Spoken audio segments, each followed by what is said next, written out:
Hola, somos Juliana Rivillas e Isabela Roldán y en este video vamos a hablar un poco de cómo fue la primavera de Praga y sus consecuencias. Para comenzar, hablemos de qué fue la Primavera de Praga. Fue un periodo de liberación política en Checoslovaquia.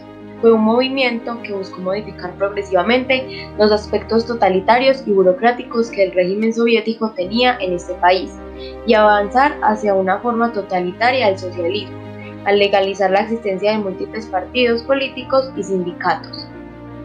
¿Qué acontecimiento marcó el fin de la primavera de Praga?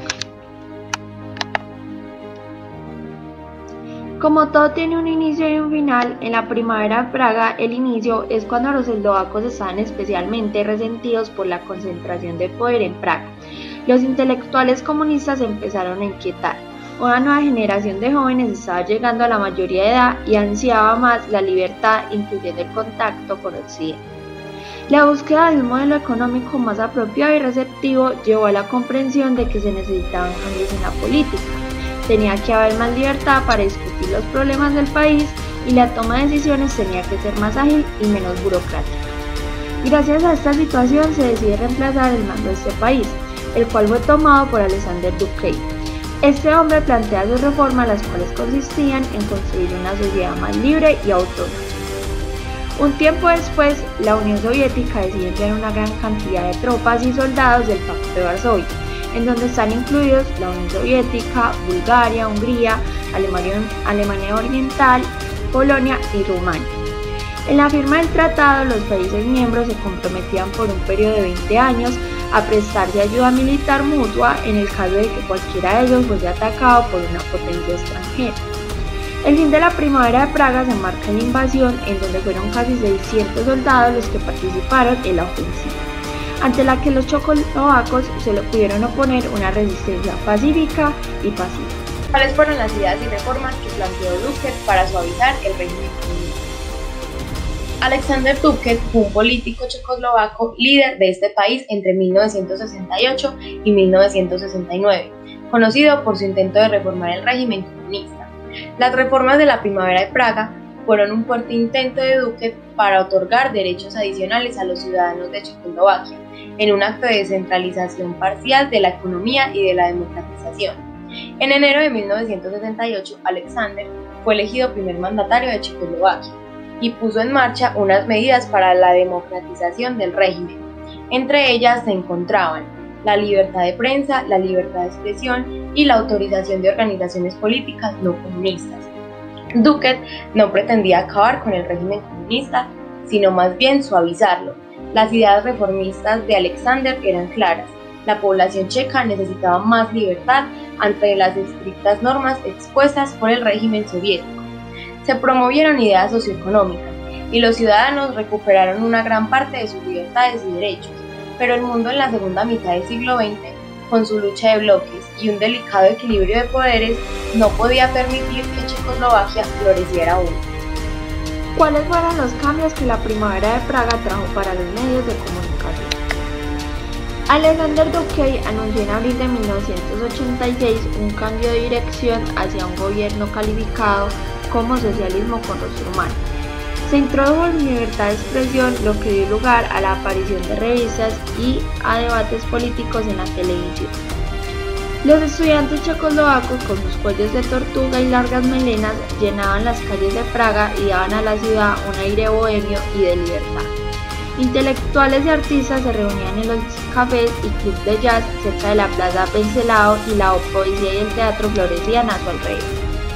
Por primera vez en mucho tiempo, la censura no acechaba a la prensa, que incluso trataba temas hasta ese momento tabú, como las injusticias y atrocidades cometidas por el Partido Comunista tras la guerra. Las libertades otorgadas incluyeron un aflojamiento de las restricciones en los medios de comunicación, la libertad de expresión y desplazamiento.